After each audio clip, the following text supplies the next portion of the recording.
The morning sun cast long shadows across the dusty main street of Millbrook, a small town nestled between rolling hills and endless wheat fields. Sarah Mitchell stood on the porch of her modest wooden house, watching her 8-year-old daughter Emma chase butterflies in their small garden. The sight brought a bittersweet smile to her weathered face, lined with worry and grief that had settled there 3 years ago when her husband died in a mining accident. Sarah was 32, but looked older, her auburn hair often pulled back in a simple bun, her hands callous from the hard work of keeping their small farm running alone. She wore simple dresses, mended carefully whenever they tore, and her green eyes held a depth that spoke of both tremendous love and carefully guarded secrets. Most folks in Millbrook knew her as the quiet widow who kept to herself, always polite, but never getting too close to anyone. Emma was the light of Sarah's world, a bright child with her father's sandy brown hair and her mother's determined spirit. The little girl had an infectious laugh that could brighten even Sarah's darkest days, and she possessed a curiosity about everything around her that sometimes worried her mother. Emma loved to explore, to ask questions, and to wander just a little too far from the safety of their small property. Their house sat on the edge of town, surrounded by 5 acres of land that Sarah worked tirelessly to maintain. She grew vegetables, kept a few chickens, and managed to scrape together enough money from selling eggs and produce to keep them fed and clothed.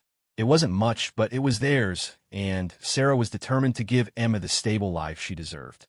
The people of Millbrook were kind enough, bringing casseroles when they first heard about her husband's death, offering help with the heavier farm work, and making sure Emma had hand-me-down clothes as she grew. But Sarah politely declined most offers of assistance, preferring to handle things herself.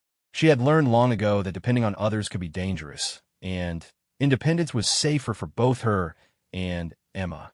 Mrs. Henderson, who ran the general store, often worried about the young widow. That woman works herself to the bone, she would tell anyone who would listen. Never asks for help, never complains. But you can see the exhaustion in her eyes. And that little girl of hers, sweet as pie, but she needs more children to play with. They're too isolated out there. What Mrs. Henderson and the rest of Millbrook didn't know was that Sarah's isolation was carefully planned. Every morning, she would scan the horizon from her kitchen window while making breakfast, checking for any signs of unfamiliar riders or movements that didn't belong. She had taught Emma to always stay within calling distance and to run straight home if she ever saw strangers approaching their property. Sarah's past was buried deep, locked away in a place she hoped never to visit again. She had been someone else entirely before she became the quiet widow of Millbrook, someone whose name had once been spoken in whispers across 3 states. But that person was dead and buried along with the violence and the running and the constant fear. She had promised herself and her husband that their child would grow up in peace, surrounded by normal life and simple pleasures. The transformation hadn't been easy. When she first arrived in Millbrook 7 years ago, pregnant and newly married to James Mitchell, she had to learn how to be ordinary. James knew pieces of her story, enough to understand why she sometimes startled at sudden noises and why she insisted their house have clear sight lines in all directions. He never pushed for more details, content to love the woman she was trying to become rather than dwelling on who she had been. James had been a good man, gentle and patient, working hard in the mines to support his growing family. He taught Sarah about normal life, about community potlucks and Sunday church services, and the simple joy of watching their daughter take her first steps without having to worry about being found. For 5 beautiful years, Sarah had almost convinced herself that her past was truly behind her. But even in grief, even in the exhaustion of single motherhood, Sarah maintained certain habits that would have seemed strange to anyone who knew what to look for. She kept her late husband's hunting rifle cleaned and ready above the fireplace, though she told neighbors it was just sentimental value. She taught Emma to be observant, to notice when things were out of place, though she disguised it as games and natural curiosity. And late at night, when Emma was fast asleep, Sarah would sometimes stand at her bedroom window, watching the road and listening to the night sounds, making sure nothing had changed. The town of Millbrook was perfect for someone who wanted to disappear, far enough from major cities to avoid attention, but with enough decent people to provide a sense of community. The sheriff, Tom Bradley, was an honest man who kept the peace without asking too many questions about people's backgrounds. The doctor, elderly Dr. Phillips, treated everyone with kindness and discretion. And, most importantly, the town was surrounded by vast open spaces where a person could see trouble coming from miles away. Emma was starting school in the fall, and Sarah felt both pride and anxiety about this milestone. Pride because her daughter was bright and eager to learn, anxiety because it meant letting Emma spend hours each day away from her protection. But normal children went to school, and Sarah was determined to give Emma as normal a life as possible. On this particular morning, as Sarah watched Emma play in the garden, she felt a familiar pang of longing for the simple life she was working so hard to build. Sometimes she almost forgot about the woman she used to be, almost believed that Sarah Mitchell the widow was her true and only identity. Almost. The chickens began clucking loudly near the barn, and Sarah's head snapped up automatically, scanning for whatever had disturbed them. But it was just a fox slinking away after being caught trying to steal eggs. Sarah allowed herself a small smile at her own jumpiness. 3 years of peace had made her hopeful that perhaps her past really was dead and buried. Emma ran over to her mother, her cheeks flushed with excitement. "Mama, can we go to town today?" Mrs. Henderson said she might have some new ribbons, and I want to see if there are any pretty blue ones like the color of the summer sky. Sarah looked down at her daughter's eager face and felt her heart swell with love. "Of course, sweetheart. Let me finish hanging the laundry, and then we'll walk to town together. Maybe we can stop by the bakery, too, and get one of those sugar cookies you love." As they prepared for their trip to town, Sarah felt the same contentment she experienced every time she was able to give Emma something simple and normal and happy. These were the moments that made all the hard work and careful living worthwhile. Emma deserved a childhood filled with ribbons and sugar cookies and the excited anticipation of small pleasures. The walk to town was pleasant, with Emma chattering about everything she saw along the way.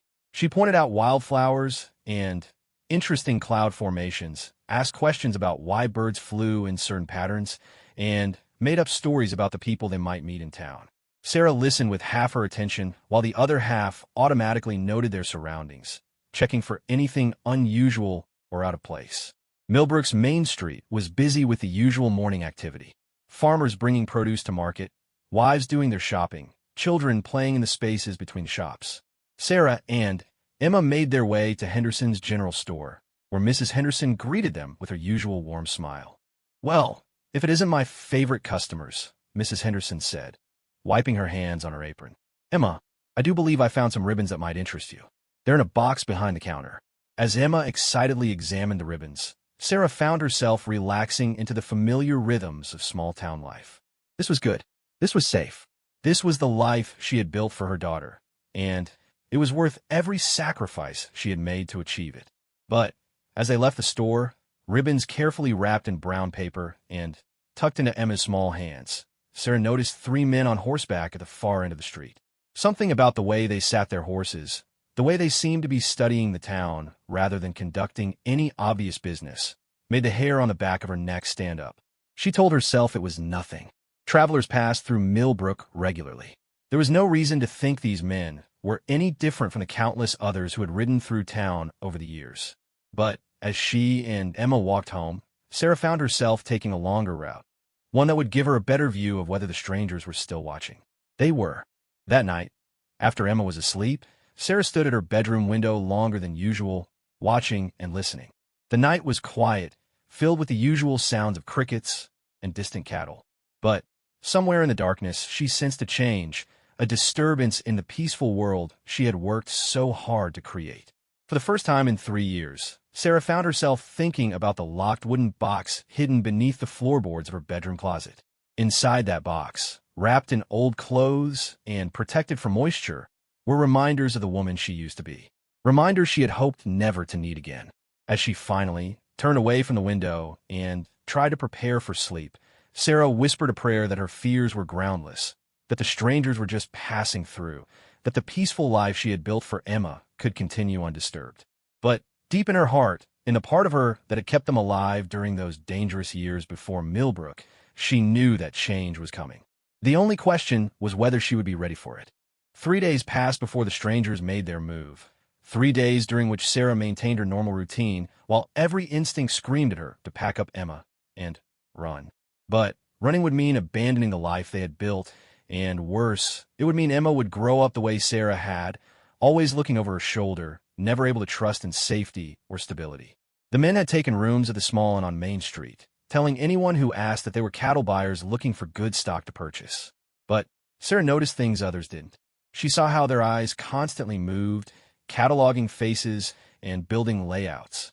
She saw how they wore their guns, not like working men who carried weapons for practical purposes, but like men who made their living with violence. And, most importantly, she saw how they watched her house from a distance, studying the routines of her daily life. On the third evening, as Sarah was teaching Emma how to mend a small tear in one of her dresses, she heard the sound of approaching horses. 3 riders, moving slowly and deliberately up the dirt road that led to their property. Sarah's blood ran cold, but she forced her voice to remain calm. "Emma, sweetheart, I need to go to your room and play quietly for a while. Take your doll and the book we've been reading together." Emma looked up from her sewing, sensing something in her mother's tone. "But, Mama, we haven't finished fixing my dress." "We'll finish it later, I promise. Go on now, and remember what I've taught you about staying quiet when Mama has visitors." Emma nodded solemnly and gathered her things. Sarah had taught her daughter well over the years, disguising important safety lessons as simple rules about politeness and good behavior. Emma knew to stay in her room when strangers came to call, knew to be very quiet, and knew that if Mama ever used the special word butterfly, Emma was to immediately run to the root cellar behind the house and hide until Mama came to find her. Sarah walked to the front door and opened it just as the 3 men dismounted from their horses. In the fading light, she could see them clearly for the first time. The leader was a tall, lean man with a graying beard and eyes like chips of winter ice. His companions were younger, but carried themselves with the same predatory confidence. All 3 wore dusty, traveling clothes and well-maintained weapons. "Mrs. Mitchell, isn't it?" the leader said, removing his hat in a mockery of polite behavior. "Name's Crawford. These are my associates, Jenkins and more. Wonder if we might have a word with you." Sarah stepped onto the porch, but kept her hand on the door frame, ready to slam it shut if necessary. "I can't imagine what we'd have to discuss, Mr. Crawford. I don't know you, and I keep to myself." Crawford smiled, but it was the smile of a wolf sizing up prey. "Oh, but I think we have quite a lot to discuss, Mrs. Mitchell. Or should I say, Miss Kate Sullivan." The name hit Sarah like a physical blow, but years of practice kept her expression neutral. "I'm afraid you have me confused with someone else. My name is Sarah Mitchell. I've been living in Millbrook for 7 years." 7 years, Crawford mused, stepping closer to the porch. That would be about right, wouldn't it? 7 years ago, Kate Sullivan disappeared after a rather unpleasant business in Colorado. Left some very unhappy people behind, people who've been looking for her ever since. Sarah's mind raced. The Colorado job had been her last, the one that convinced her she needed to leave that life behind forever. She had been working with a gang that robbed wealthy travelers along mountain passes, and her reputation with a rifle had made her invaluable to their operations. But when she discovered they were planning to expand into kidnapping and worse crimes, she had taken her share of their accumulated wealth and vanished. "I don't know what you're talking about," Sarah said firmly. "Now I'll have to ask you to leave my property. I'm a widow with a young child, and it's getting late." Jenkins, a stocky man with cruel eyes, laughed. "Widow," she says. "That's real touching, ain't it, Crawford?" The famous Kate Sullivan, playing house. Crawford held up a hand to silence his companion. "Mrs. Mitchell, we're reasonable men. We're not here to cause trouble for you or your daughter. We're here because there are people in Colorado who feel you left with something that didn't belong to you." "Everything I have, I earned honestly," Sarah replied, though she knew it wasn't entirely true. The money she had taken from the gang had indeed been stolen, even if she had earned her share through her own dangerous work. "I'm sure you believe that," Crawford said smoothly. "But the Grayson brothers see things differently. They figure you owe them about $10,000, plus interest for the 7 years they've been looking for you." Sarah's heart sank. The Grayson brothers were notorious throughout the Western Territories, running a criminal empire that stretched across 3 states. She had hoped they would eventually forget about one missing gang member, but apparently their memory was longer and their reach farther than she had believed.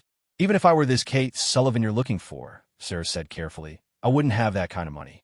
I'm a poor widow trying to raise her daughter on a small farm. Moore, the youngest of the three men, spoke up for the first time. Maybe not, but I bet that little girl of yours is worth something to you. Pretty little thing, isn't she? Be a real shame if something happened to her. The threat was like a match to dry tinder in Sarah's chest. Every protective instinct she possessed roared to life, but she forced herself to remain outwardly calm. These men had no idea who they were really dealing with, and that was her only advantage. You're making a mistake, Sarah said quietly. I'm not the person you're looking for, and even if I were, threatening my daughter is not the way to get what you want. Crawford studied her face in the dim light. You know, Mrs. Mitchell, you're either the best actress I've ever met, or you really have convinced yourself that you're just a simple widow. But I've been tracking Kate Sullivan for 2 years, and every piece of information I've gathered points to this little town, to this little house, and to you. He reached into his jacket and pulled out a worn photograph, holding it up where Sarah could see it. Even in the fading light, she recognized it immediately. It was her, 7 years younger, standing next to her horse outside a saloon in Colorado Territory. She was wearing men's clothing and carrying her father's rifle, looking every inch the dangerous woman she had once been. Funny thing about photographs, Crawford continued. People change their hair, their clothes, their names. But bones don't lie, and neither do eyes. Same cheekbones, same nose, same eyes. You're Kate Sullivan, all right. Sarah realized that denying her identity any longer would be pointless. These men hadn't come all this way based on a guess. They were certain, and they weren't going to be convinced otherwise. The only question now was how to protect Emma while dealing with the consequences of her past. What do you want? She asked simply. Crawford's smile widened. Now we're getting somewhere. Like I said, the Graysons figure you owe them $10,000. Plus interest. Plus compensation for the trouble you've caused them over the years. I don't have that kind of money. No, I don't suppose you do. But we're not unreasonable men. We're prepared to work out an arrangement. Sarah's blood chilled. What kind of arrangement? There's a job coming up. Big one. The kind that needs someone with your particular skills. You do this one job with us, and we'll call your debt to the Graysons paid in full. I don't do that kind of work anymore. Jenkins laughed harshly. You'll do this work, or that pretty little daughter of yours might have an accident. Amazing how dangerous these small towns can be. Children fall in wells, get kicked by horses, all sorts of tragic things. The threat was clear, and Sarah felt the familiar cold fury that had once made her name feared across the territories.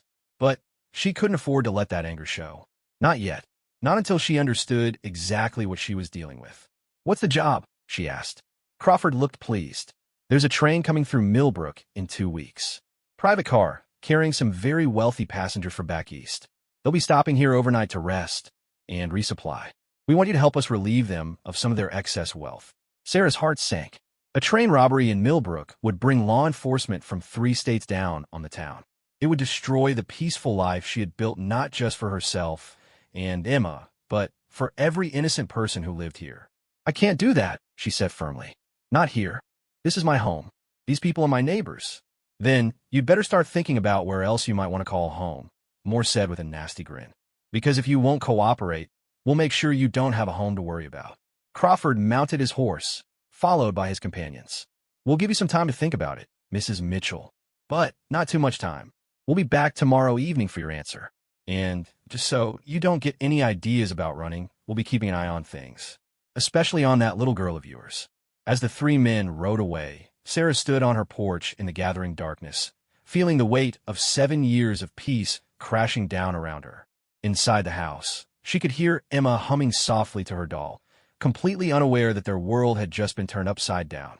Sarah walked back inside and locked the door behind her, though she knew it would provide little real protection against the kind of men who were now hunting her. She checked on Emma, who was playing quietly in her room as instructed, and forced herself to smile and act normally. All finished with your visitors, Mama? Emma asked, looking up from where she was brushing her doll's hair. Yes, sweetheart. Just some people asking for directions. Nothing important. But as Sarah helped Emma get ready for bed, reading her a story and singing the lullaby that always helped her daughter fall asleep, her mind was working furiously. She had less than 24 hours to figure out how to protect Emma, protect the town, and deal with the ghosts of her past that had finally caught up with her. That night, After Emma was safely asleep, Sarah quietly moved her dresser away from the bedroom wall and pried up the loose floorboards beneath it. The wooden box was still there, covered in dust, but intact. Inside, wrapped in oiled cloth, were the tools of her former trade. Her father's custom rifle, broken down for easy transport, ammunition, a pair of Colt revolvers that had never failed her, and at the bottom, a small leather pouch containing more money than most people in Millbrook would see in a lifetime. Sarah held her father's rifle, feeling its familiar weight in her hands. She had hoped never to need these things again, had prayed that Kate Sullivan was truly dead and buried. But if Crawford and his men thought they could threaten her daughter, they were about to learn that some things were worth fighting for, and some women were far more dangerous than they appeared. As she cleaned and checked each weapon with the automatic precision of long practice, Sarah began to formulate a plan. She couldn't run, not with Emma to think about, and no guarantee that they wouldn't be followed wherever they went. She couldn't give in to their demands and destroy the innocent town that had given her sanctuary, which left only one option. She would have to become Kate Sullivan one more time, long enough to end this threat permanently. But this time, she wouldn't be fighting for money or reputation or the thrill of danger. This time, she would be fighting for the most important thing in the world, her daughter's future. Sarah barely slept that night, her mind racing through possibilities and contingencies while her hands worked to prepare weapons she had hoped never to touch again. By dawn, she had formulated the beginning of a plan, though it would require help from the one person in Millbrook who might understand the gravity of the situation without asking too many questions. Sheriff Tom Bradley had been a soldier before settling in Millbrook, and Sarah had always sensed in him the kind of steady competence that came from facing real danger. More importantly, he had never pressed her about her past, seeming to understand that some people came to small towns precisely because they wanted to leave their previous lives behind. After making breakfast and getting Emma settled with her lessons, Sarah told her daughter she needed to run an errand in town. "I want you to stay inside while I'm gone, sweetheart. Don't open the door for anyone except me. And if anyone comes to the house, I want you to go to your special hiding place until I get back." Emma looked up from her arithmetic with concerned eyes. "Is something wrong, Mama? You seem worried." Sarah knelt beside her daughter's chair and took her small hands in her own. "There might be some trouble coming, Emma. Nothing for you to worry about, but I need you to be extra careful for a few days. Can you do that for me?" Emma nodded solemnly. At 8 years old, she was already perceptive enough to sense when adult concerns went beyond the everyday problems of farm life. Are the bad men going to come back? The question hit Sarah like a punch to the stomach. She had tried so hard to keep Emma innocent, to shield her from the violent world that had shaped Sarah's own childhood. But perhaps some instinct for danger was inherited, passed down through generations of people who had learned to survive in harsh places. "I'm going to make sure they don't hurt us," Sarah said firmly. "But I need you to be very brave and very careful." "Can you do that?" "I can be brave, Mama, just like you." Sarah hugged her daughter tightly, breathing in the sweet scent of her hair and drawing strength from Emma's small, trusting arms around her neck. Whatever happened in the next few days, whatever she had to do to keep Emma safe, it would be worth it. The ride to town took 20 minutes, and Sarah used every moment to scan the surrounding countryside for signs that Crawford's men were watching. She spotted Jenkins sitting in front of the saloon, making no effort to hide his surveillance. He tipped his hat to her with a mocking smile, and Sarah responded with a polite nod that gave no indication of the fury burning in her chest. Sheriff Bradley was in his office, reading through wanted posters that had arrived on the morning stage. He looked up when Sarah entered, and she saw his expression shift as he noticed something different in her demeanor. "Mrs. Mitchell, what can I do for you this morning?" Sarah closed the door behind her and turned the small sign in the window to indicate the office was temporarily closed. Bradley's hand moved instinctively toward his gun, but Sarah raised her hands to show she meant no threat. "Sheriff, I need to tell you some things about myself that I've never told anyone in this town. And then I'm going to ask for your help with a problem that could get us all killed." Bradley leaned back in his chair, studying her face with the careful attention of a man who had learned to read dangerous situations. "I'm listening." "My name isn't Sarah Mitchell. It's Kate Sullivan. 7 years ago, I rode with a gang in Colorado Territory. I was good at what I did, but I got out when things started going in directions I couldn't follow. Yesterday, some men from my past showed up, and they want me to help them rob a train that's coming through Millbrook in 2 weeks." Bradley was quiet for a long moment, processing this information. Finally, he said, "Kate Sullivan. I've heard that name.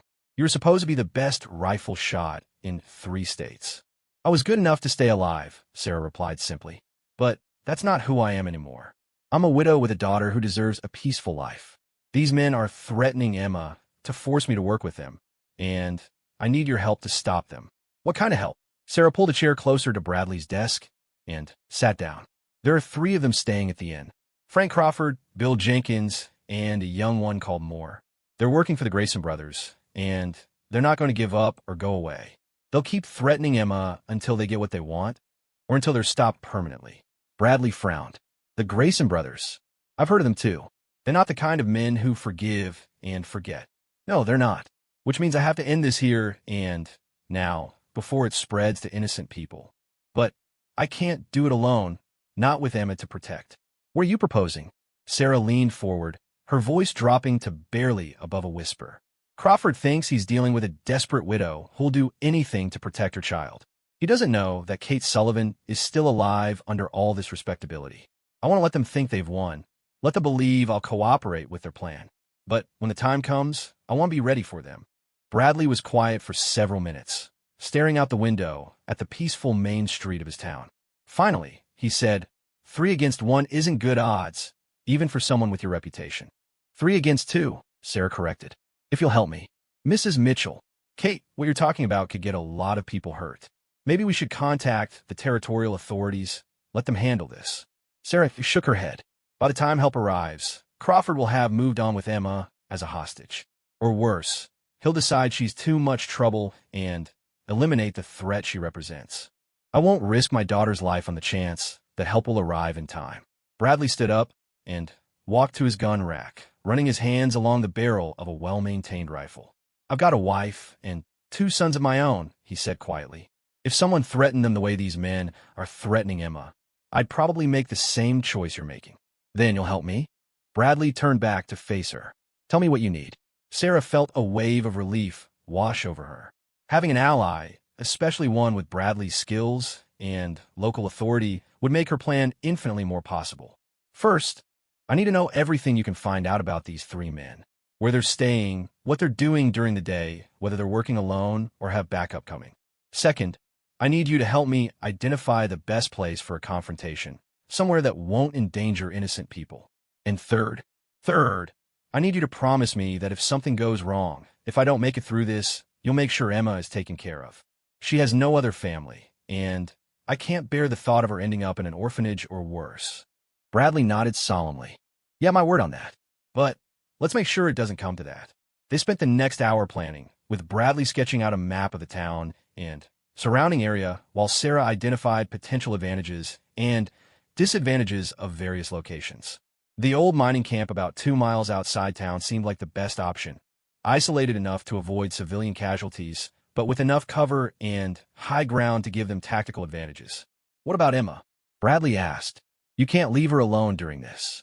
My neighbor, Mrs. Patterson, has offered to help with Emma before. She's a good woman, and her husband fought in the war. I think I can trust them to keep Emma safe for a day or 2 without explaining too much about why." Bradley leaned back in his chair. "Hey, I have to ask, are you sure you can do this? It's been 7 years since you lived that life. Being a mother changes a person." Sarah met his eyes steadily. "Being a mother doesn't make me weaker, Sheriff. It makes me more dangerous, because now I have something worth killing for." As Sarah prepared to leave the sheriff's office, Bradley caught her arm gently. "One more thing. When this is over, are you planning to stay in Millbrook?" The question surprised her. She hadn't thought beyond the immediate problem of protecting Emma and stopping Crawford's threat. "I don't know. I suppose that depends on whether the town can accept who I used to be." "Millbrook's a good place for people who want to start over," Bradley said firmly. "Whatever you did before, you've been a good neighbor and a good mother here. As far as I'm concerned, that's all that matters." Sarah felt tears threaten for the first time since this crisis began. The acceptance and support from this good man was more than she had dared hope for. "Thank you, Sheriff. That means more than you know." As Sarah rode home, she saw Crawford himself this time, standing outside the general store and watching her with those cold eyes. She nodded politely and continued on her way, giving no sign that she was anything other than the frightened widow he believed her to be. That evening, Crawford and his men returned to her house, as promised. This time, Emma was safely hidden at the Patterson farm, where Sarah had taken her that afternoon with a story about needing help with some heavy work around the house. "Well, Mrs. Mitchell," Crawford said as she opened the door, "have you given some thought to our conversation?" Sarah stepped outside, closing the door behind her. "I've thought about it, yes. But I need to know more about what you're asking me to do." Crawford smiled, clearly believing he was dealing with a woman who had already been broken by his threats. "Smart of you to be practical about this. The train will be carrying passengers from a big mining company back east. Rich folks who won't miss a little of their wealth. Simple job, really. Stop the train, empty the safe, everyone goes home happy. And my daughter? Your daughter stays safe and sound as long as you do exactly what we tell you. After the job, we disappear, and you go back to your quiet little life. The Graysons get their money, and everyone's satisfied." Sarah pretended to consider this, though every instinct screamed at her not to trust these men for an instant. "When would this happen?" "The train arrives next Tuesday evening. We'll need you ready and in position by sunset." Sarah nodded slowly. "All right, I'll do it. But I want your word that Emma won't be harmed." "You have my word," Crawford said, though his smile made it clear how little that word was worth. "We'll be in touch with the details. And, Mrs. Mitchell, don't do anything foolish between now and then. We'll be watching." As the three men rode away, Sarah felt a grim satisfaction. They believed they had her under control, believed she was just a frightened mother who would do anything to protect her child. They had no idea that Kate Sullivan was already 3 steps ahead of them, planning not just to protect Emma, but to end their threat permanently. But first, she needed to prepare. The next few days would require all the skills she had learned in her former life, and she couldn't afford to be rusty when the moment came. That night, after checking on Emma at the Patterson farm and reassuring her that she would be staying there for just a few more days, Sarah returned home and began the transformation back into the woman she had once been. She practiced with her weapons until muscle memory returned, until she could load and fire with the smooth efficiency that had once made her name feared across the territories. She studied the terrain around the old mining camp, planning angles of fire and escape routes. And, most importantly, she prepared herself mentally for what was to come. Kate Sullivan had been dangerous because she was fast and accurate and utterly ruthless when necessary. But Sarah Mitchell fighting for her daughter's future would be something far more formidable. She would be a mother defending her young, and there was no force in nature more deadly than that. The days leading up to Tuesday passed in a blur of careful preparation disguised as normal routine. Sarah maintained her regular schedule, tending to her farm chores and visiting Emma at the Patterson farm each day, while secretly coordinating with Sheriff Bradley and making her own deadly preparations. Bradley had learned valuable information about Crawford's men during his discreet inquiries around town. Jenkins spent most of his time drinking at the saloon, boasting to anyone who would listen about his exploits as a gunfighter. Moore was young and nervous, clearly new to this kind of work, and had been asking questions about the local terrain that suggested the gang was planning their own escape route. Most importantly, Crawford had been seen studying the railway schedule and asking about the location of the old mining camp. "They're planning to use the mine as their base of operations," Bradley told Sarah during one of their clandestine meetings. "It's isolated, has good views of the surrounding area, and multiple ways in and out. Problem is, that makes it a good place for us too." Sarah nodded, spreading out the hand-drawn map they had been working on. "The key is to get them separated. Crawford's the leader and the most dangerous. If we can take him out first, the other two might lose their nerve." "What about the girl? Emma? Are you certain she'll be safe at the Patterson place?" "Mrs. Patterson is a good woman, and her husband knows how to handle a rifle. More importantly, Crawford thinks Emma is my weakness. As long as he believes he can control me through her, he won't risk harming her until after the job is done." Bradley frowned. "That's a big risk to take." "Everything about this is a risk," Sarah replied quietly. "But Emma's safer away from me right now. When Kate Sullivan comes out to play, people around her tend to get hurt." On Monday evening, Crawford visited Sarah's house one final time to go over the details of the supposed train robbery. Sarah played her part perfectly, acting like a reluctant but defeated woman who had no choice but to cooperate.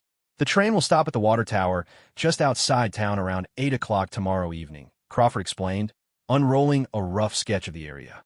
You'll be positioned here, on the ridge overlooking the tracks. Your job is to discourage any heroes among the passengers or crew. You want me to shoot people? Sarah asked, letting a tremor enter her voice. Crawford laughed. Not unless they give us trouble. Kate Sullivan's reputation should be enough to keep everyone cooperative. Amazing how much more reasonable people become when they know they're dealing with a legendary gunfighter. What about after? When it's over? After we disappear. You go back to your quiet life. We take our money and leave the territory. Everyone wins. Sarah nodded, though she knew Crawford had no intention of letting her live after the job was done. She was a loose end, someone who could identify them to the authorities. The moment the robbery was complete, they would try to kill her, which was exactly what she was counting on. After Crawford left, Sarah began her final preparations. She cleaned and loaded every weapon she owned, selecting the ones that would be most effective for the kind of close-quarters fighting she expected. Her father's rifle was perfect for long-range work, but in the confined spaces of the old mining camp, she would need something faster and more maneuverable. She wrote a letter to Emma, sealing it and leaving it where it would be found if something went wrong. In it, she tried to explain her past and her choices, and most importantly, how much she loved the bright, brave little girl who had given her life meaning and purpose. She prayed Emma would never need to read those words, but a mother preparing for battle had to consider all possibilities. Tuesday morning dawned clear and cold, with a sharp wind that would make long-distance shooting challenging. Sarah took this as a good sign. Her enemies didn't know about her extensive practice with her weapons over the past week. Didn't know she had adjusted for wind and terrain and lighting. Any advantage, no matter how small, could mean the difference between life and death. She spent the morning at the Patterson farm, playing with Emma and trying to memorize every detail of her daughter's face. Emma was happily occupied with Mrs. Patterson's grandchildren, who were visiting for a few days, and seemed to have accepted the story that her mother was helping a neighbor with some urgent farm work. "When will you be home, Mama?" Emma asked as Sarah prepared to leave. "Tomorrow morning, sweetheart. Mrs. Patterson will take good care of you tonight, and when I come back, we'll make those apple pancakes you love." Emma hugged her tightly. "I love you, Mama. I love you too, baby girl. More than all the stars in the sky." As Sarah rode away from the Patterson farm, she allowed herself one moment of doubt, one instant of wondering if there might be another way. But then she thought of Crawford's cold eyes and casual threats, thought of how men like him viewed the world as something to be taken and used and discarded. Emma deserved better. She deserved to grow up in a world where her safety and happiness weren't dependent on the whims of violent men. Sarah arrived at the old mining camp just as the afternoon shadows were beginning to lengthen. The place was exactly as she remembered from her scouting trips, a collection of abandoned buildings and mining equipment scattered across a hillside, with clear lines of sight in all directions and multiple escape routes. But today, she wasn't planning to escape. She positioned herself in the main shaft house, a sturdy building that overlooked the entire camp. From here, she could see the 3 different approaches Crawford and his men might use, and she had clear shots to all the important positions. Most importantly, she had made modifications to the building that would turn it into a deadly trap for anyone who tried to corner her inside. At 6 o'clock, she spotted the first rider approaching through the scrub brush below. Jenkins, moving carelessly and making enough noise to alert anyone within a mile of his presence. Sarah shook her head in disgust. 7 years of soft living in Millbrook hadn't dulled her tactical instincts the way it apparently had dulled Jenkins' fieldcraft. Moore appeared 20 minutes later, circling around to approach from the east. The young man was trying to be stealthy, but was clearly nervous, jumping at every sound and constantly checking over his shoulder. Sarah marked his position and waited for Crawford to show himself. She didn't have to wait long. Crawford approached from the north, moving with the confidence of a man who believed he controlled the situation completely. He rode directly into the center of the camp and dismounted, looking around with satisfaction. "Mrs. Mitchell," he called out. "Time to get to work." Sarah stepped out of the shaft house, carrying her father's rifle and wearing the same simple dress she had worn for 7 years of peaceful living in Millbrook. But everything else about her had changed. Her posture, her movements, even the expression on her face, all of it spoke of a woman who was no longer hiding from her past. "Hello, Crawford," she said quietly. Something in her voice made Crawford look at her more carefully. Jenkins was approaching from the west, and Moore was picking his way down the hillside from the east, but Crawford's attention was now focused entirely on the woman standing 40 yards away from him. "You seem different tonight, Mrs. Mitchell." Sarah smiled, and it was not a pleasant expression. "That's because I'm not Mrs. Mitchell tonight. Tonight, I'm Kate Sullivan." Crawford's hand moved toward his gun, but Sarah was already in motion. The rifle came up in one smooth movement, and her first shot took Jenkins out of his saddle before he even realized the shooting had started. Her second shot splintered the rock next to Moore's head, sending the young man diving for cover behind a pile of mining equipment. Crawford had his pistol out now, but he was in the open with no cover while Sarah was moving toward better position. His first shot went wide, and his second hit nothing but empty air where she had been standing a moment before. "You made a mistake, Crawford," Sarah called out as she reached the cover of an older cart. "You threatened my daughter."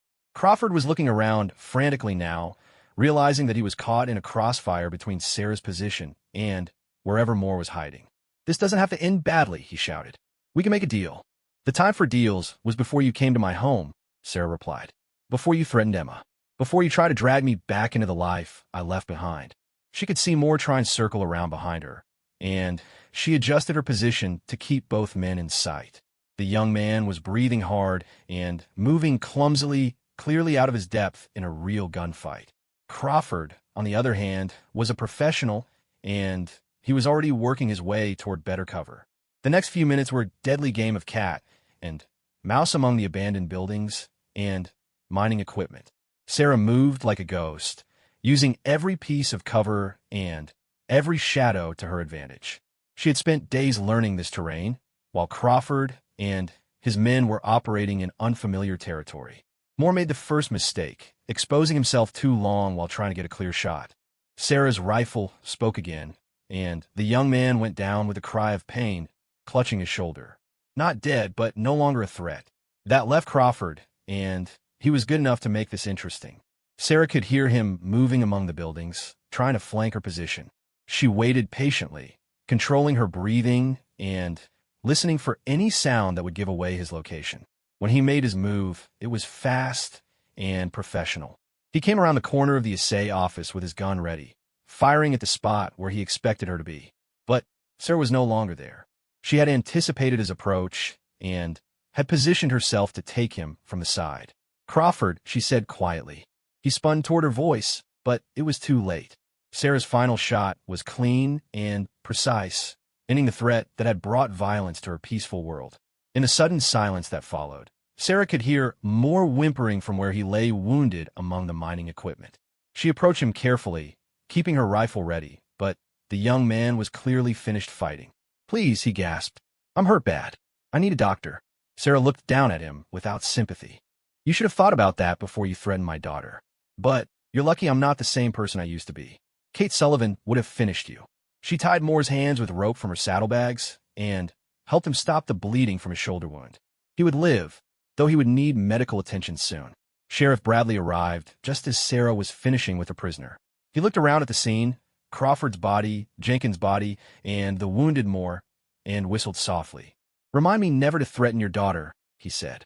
Sarah was suddenly exhausted, the adrenaline of the fight leaving her feeling hollow and shaky. "It's over." "It's over," Bradley confirmed. "I'll handle the bodies and take Moore into custody. You should go home to Emma." As Sarah rode through the darkness toward the Patterson farm, she felt the weight of what she had done settling over her. She had killed 2 men tonight, had become Kate Sullivan one last time to protect the life she had built as Sarah Mitchell. The question now was whether those 2 identities could coexist, or whether the violence of her past would poison the peaceful future she wanted for Emma.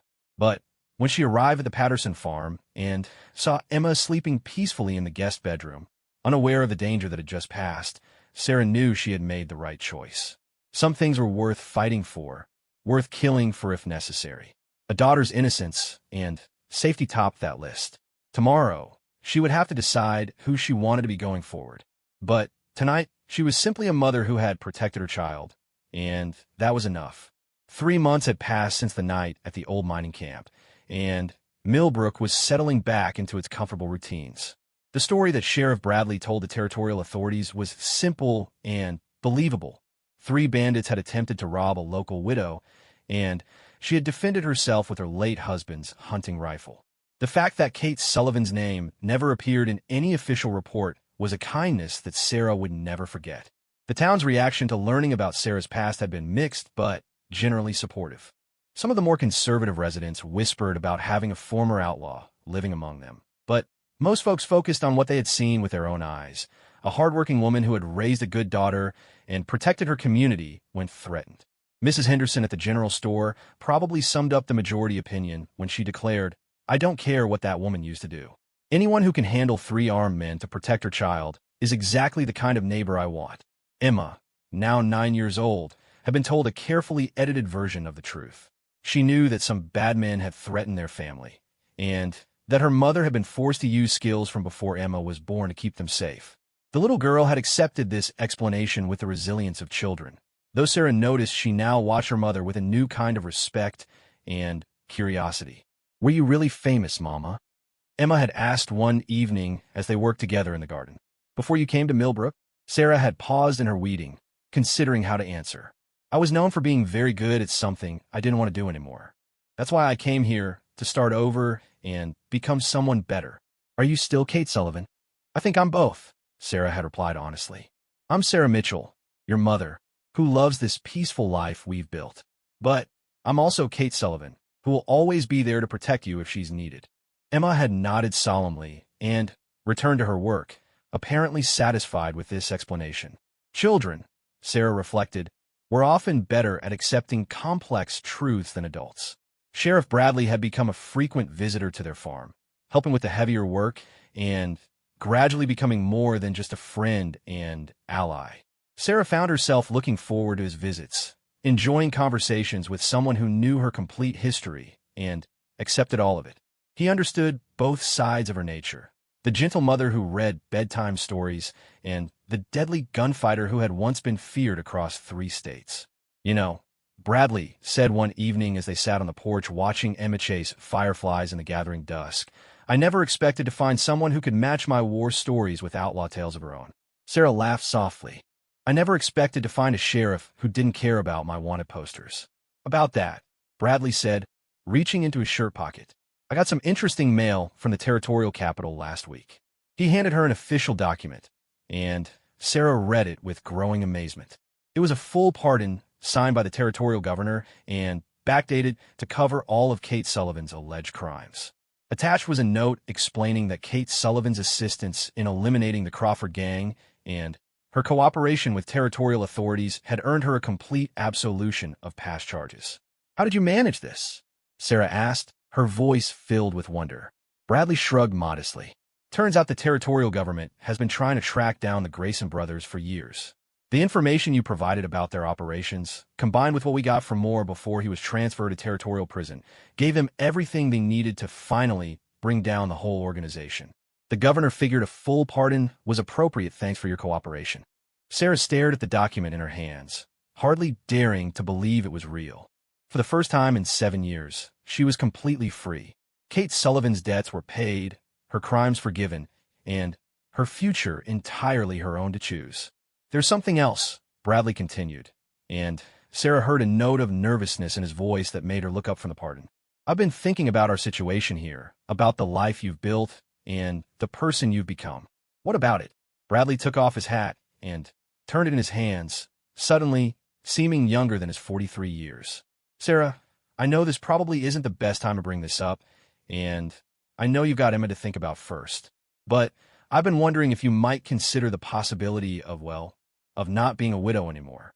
Sarah felt her breath catch in her throat.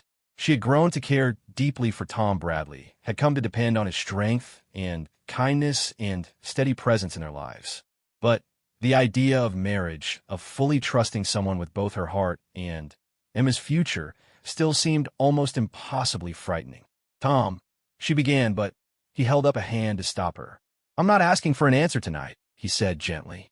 "I know you need time to think about it. I just wanted you to know that if you're interested in building something together, I'd be honored to be part of your family. Both of you," he added, glancing toward Emma, who was now trying to catch a particularly elusive firefly. Sarah looked at this good man who had stood with her against deadly enemies, who had helped her protect her daughter without asking for anything in return, who knew the worst things about her past, and still wanted to build a future with her. The idea was terrifying and wonderful in equal measure. "I'll think about it," she said finally. "But, Tom, you need to understand that if you marry me, you're not just getting a wife with an unusual history. You're getting Kate Sullivan, too. All of her. The dangerous parts along with the peaceful ones." Bradley smiled. "Sarah, I've seen you in action. I know exactly who you are, all the different parts of you. And I wouldn't want you to be anyone else." As if summoned by their conversation, Emma came running up to the porch, her hands cupped carefully around her latest captive. "Look, Mama. Look, Sheriff Tom. I caught the biggest firefly ever." She opened her hands just enough to let the insect's light show through, and all three of them watched as the tiny creature pulsed with soft green radiance. "It's beautiful, sweetheart," Sarah said. "But don't you think it belongs with its family?" Emma considered this seriously for a moment, then opened her hands completely. The firefly circled once around her head as if saying goodbye, then flew off to join its companions in the growing darkness. "Sometimes things need to be free to be happy," Emma observed with the wisdom that children sometimes displayed. Bradley caught Sarah's eye and smiled. "Yes," he agreed, "but sometimes being free means choosing to stay where you're loved and valued." Later that night, after Emma was asleep and Bradley had returned to town, Sarah stood at her bedroom window looking out at the peaceful landscape that had become her home. The old mining camp was visible in the distance, dark and abandoned, a reminder of the violence that had briefly threatened their world. But beyond it stretched the familiar fields and farms of Millbrook, bathed in moonlight and filled with the promise of countless peaceful tomorrows. For 7 years, Sarah had built her life around the need to forget Kate Sullivan, to bury that dangerous woman so completely that she could never resurface. But the events of 3 months ago had taught her something important. She didn't need to forget Kate Sullivan. She needed to integrate her, to accept that both women were part of who she was and always would be. Kate Sullivan had been shaped by violence and hardship, but she had also been strong and capable and fiercely protective of the people she loved. Those weren't qualities to be ashamed of. They were part of what had enabled Sarah to build the life she wanted, and they would be part of what allowed her to protect that life if it was ever threatened again. Sarah opened the drawer of her bedside table and pulled out the letter she had written to Emma on the night before the confrontation with Crawford. She had never shown it to her daughter, had kept it as a reminder of how close they had come to losing everything. But now, reading her own words about love and sacrifice and the choices people made to protect what mattered most, she realized she no longer needed the reminder. She tore the letter into small pieces and let them flutter out the open window, carried away by the night breeze like old fears finally released. Emma was safe. Their home was secure. The threat from Sarah's past had been eliminated, and her legal troubles were now officially resolved. Most importantly, she had learned that she could be both Sarah Mitchell and Kate Sullivan, that the skills and strength of her former life could coexist with the love and peace of her current one. Tomorrow, she would give Sheriff Bradley her answer to his proposal. Tonight, she was simply a mother standing guard over her sleeping daughter, ready to be whatever she needed to be to keep Emma safe and happy. Outside, the fireflies continued their ancient dance, tiny lights moving through the darkness like hopes made visible.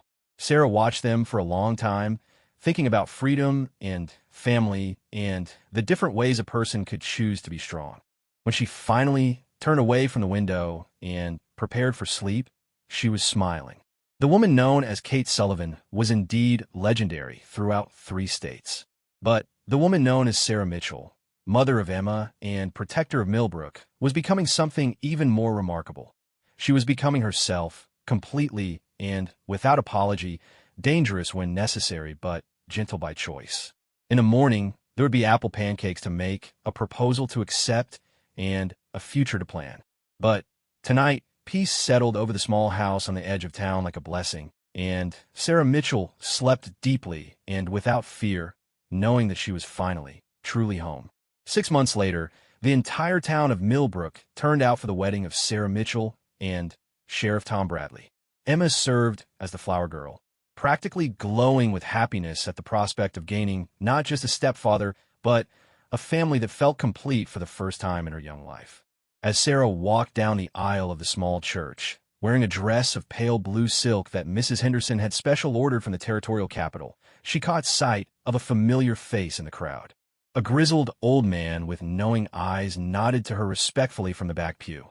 She recognized him as someone from her Kate Sullivan days, a man who had once been on the opposite side of a tense standoff, but had respected her reputation enough to leave her be when she chose to walk away. His presence was both a reminder of her past and a confirmation that she had nothing left to fear from it. Kate Sullivan's debts were paid, her enemies were defeated or dead, and her reputation was secure enough that even old adversaries could attend her wedding without concern. When Tom Bradley took her hands and spoke his vows, promising to love and protect both Sarah and Emma for all the days of his life, Sarah felt the last walls around her heart finally crumble. She was no longer hiding from her past or running from her future. She was exactly where and who she was meant to be. "Do you, Sarah Mitchell, take this man to be your lawfully wedded husband?" the preacher asked.